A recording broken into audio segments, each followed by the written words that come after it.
This is the Superpowered Mind podcast for inquiring individuals who are tired of the struggle for peace, happiness, and clarity. I'm Claire Diamond, ready to help you explore the principles of the mind, the self, and reality to unlock ultimate mental freedom. This podcast is the one to listen to if you're ready to experience the capabilities of the superpowered mind. Hi, everybody. Welcome to episode 43. And today we're looking at the difference between peace and alignment and a shift that happens when finding fake peace is no longer interesting.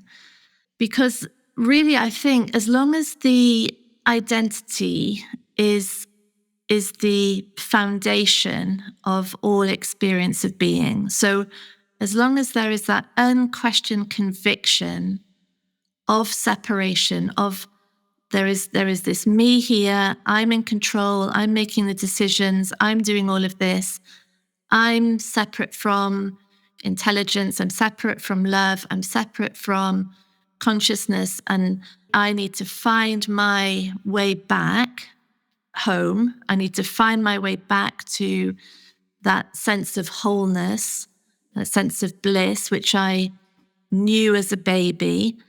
And I need to find my way back to that via this separate reality, this objectively separate reality in which it looks like if I get the right attention or regard or love or affection, or if I get the right success, I get the right respect from the right people, in the right circumstances, through the right events, then I'll be whole. Then I'll be peaceful. It looks like peace is something to be obtained through people, through money, through houses, through health, through lifestyle, through choices. So the entire focus is on drawing in, so seeking what I think I need in order to find peace, or pushing away, resisting, avoiding anything that looks like it's going to bring any sort of sense of insecurity or emotions that I don't want.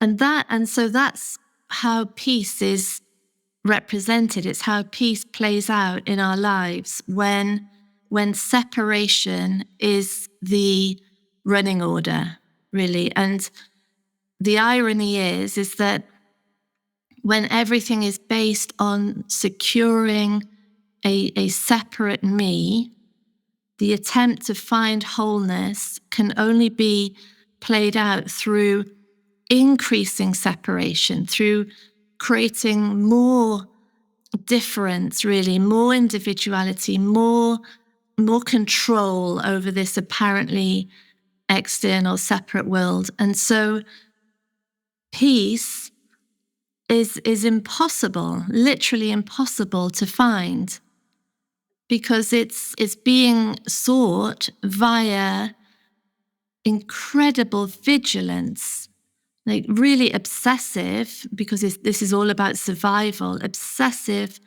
hyper focus on what people are saying to me, how they're reacting to me, what I'm feeling, what decisions I'm going to make, what this means about me and my future, what these things from the past are telling me. The entire focus is on this completely unstable thought and belief created experience of being, and the attempt to stabilize all of that in order to be peaceful. How can that ever happen?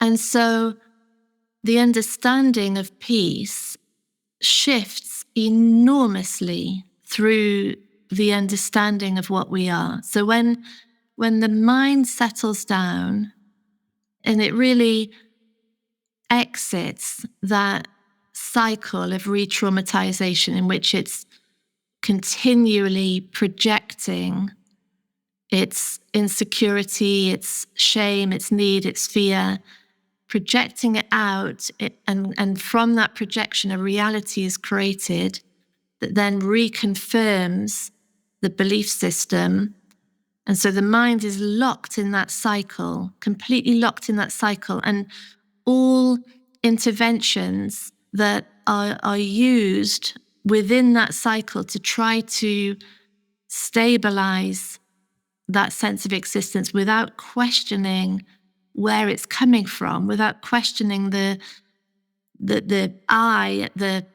basis of it, the interventions just make it worse, or they create a temporary relief until the mind is back in on the same cycle, but even more determined because it's now missing that high of the relief. So what we're considering all the time is that there isn't peace ever to be found in stabilizing the identity, ever. It's not a thing that is possible to do.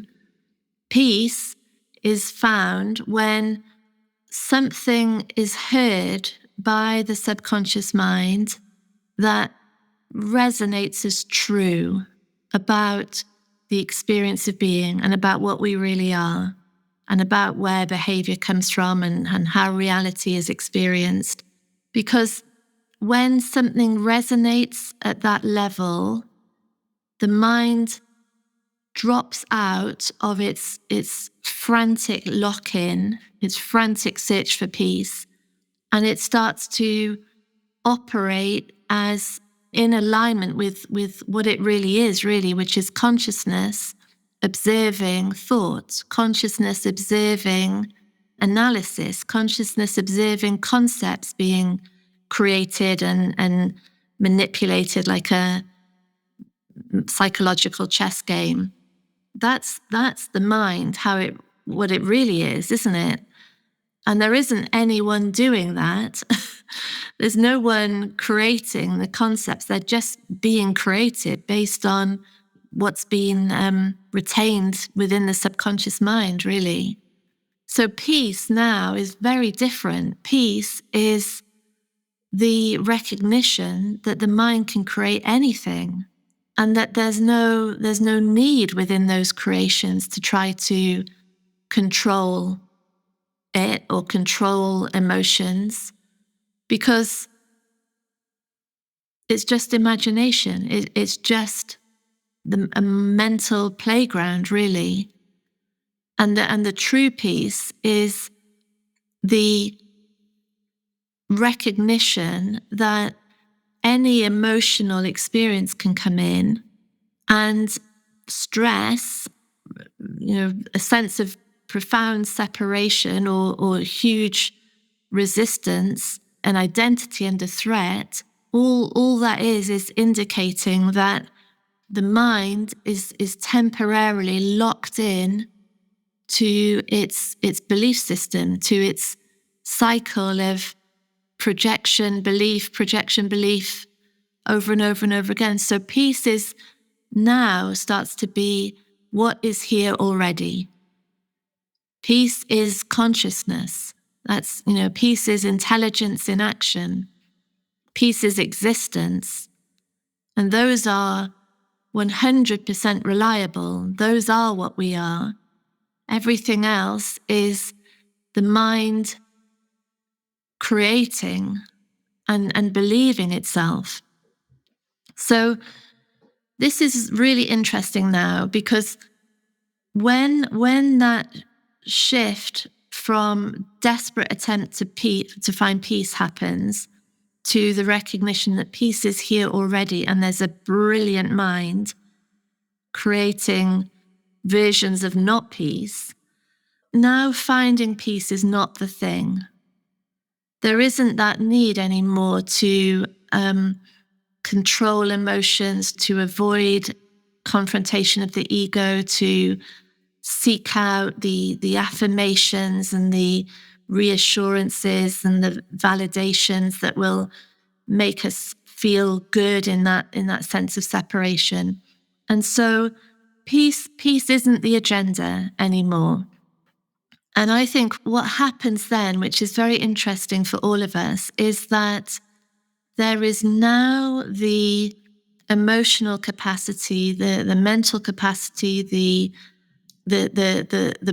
breadth of openness to really start to align everything in this association between the infinite and the relative. So the intelligence, existence, consciousness, life itself, localized in this body-mind that is exhibiting behaviors, isn't it? It's having impacts all the time. Everything that it does and says will create, butterfly effect, knock-on effects everywhere. Because we're not saying there is no other people. We're not saying there aren't mountains and rivers and animals and children and adults and things going on. We're saying that in the moments of trying to stabilize the ego identity, there's an overlay in which a sort of egoic reality is experienced that has nothing to do with actual reality. But now a mind that is moving deeper into actual reality can start to really recognize where things are out of alignment with that solid foundation, true foundation, unchanging foundation of intelligence and love and presence and infinite potential, infinite capacity. And so now the interesting stuff begins, actually, because we're so far away from spiritual bypass being of any interest now, because spiritual bypass is really where it looks like somehow in saying there's no reality, there's no self, peace can be found. But it's not really true. It's not really embodied until it's fully tested. And the full test is of attention via the body, via actions, via words, moving deeper into the world to eventually align every single word that is uttered, every action, every piece of behavior that is produced by this body mind here, align it entirely to what is known deep inside as the truth. So there is no lack of coherence between what is known and how the body mind behaves. And the starting point really for that is any area where there is resentment or resistance, where there's pushing away of someone else, a creation of separation between this body mind and another's based on what's resented in that other. That's the starting point to really align behaviors here, our own behaviors, so that we see really that the things that we were resenting it's our own stuff. We're doing it ourselves all the time. And we're maintaining the behaviors in someone else that we resent. We're keeping those in place. And so this starting point of alignment where our own behavior, our own belief system, our own attitudes towards something or someone really comes under scrutiny now. It's safe for that to happen because the behavior is not personal, really. There's no doer of it. And yet it can be really looked at to see where is it misaligned? Where is it out of sync with love or with what's really true? And this is a space of freedom, and it's the birthright for all of us. And it's not really possible, I would say, while it still looks like behavior is being done by an independent decider, that me, because the behavior is an extension of me. And so the behavior can't really be looked at because it's of what it will say about me. But through this exploration, behavior is set free. It can start to really align to what's true, and everything can start to align to what's true. Words become so much more honest. There's no need to pretend or lie or manipulate anymore. And the deeper into the world attention goes, the more things can start to change. The body mind is like a living organic space of alignment. And so alignment is earned. I would say peace is a given. Peace is what is already.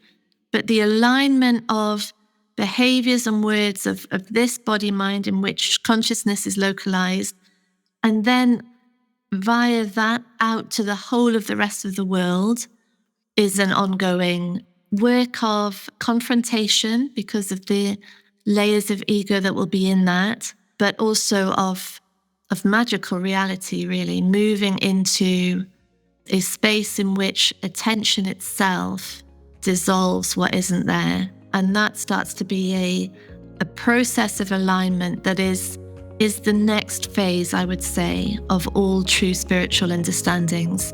It's active, it's energetic, there's agency in it. And that's our birthright. And that's really our true purpose, I would say, ultimately. Yes, thank you. Lots of love. Bye. Thank you for listening to Superpowered Mind with me, Claire Diamond. If you want extra support in the exploration of your mind, download our exclusive subliminal recording, especially for podcast listeners, on bit.ly/podcast subliminal.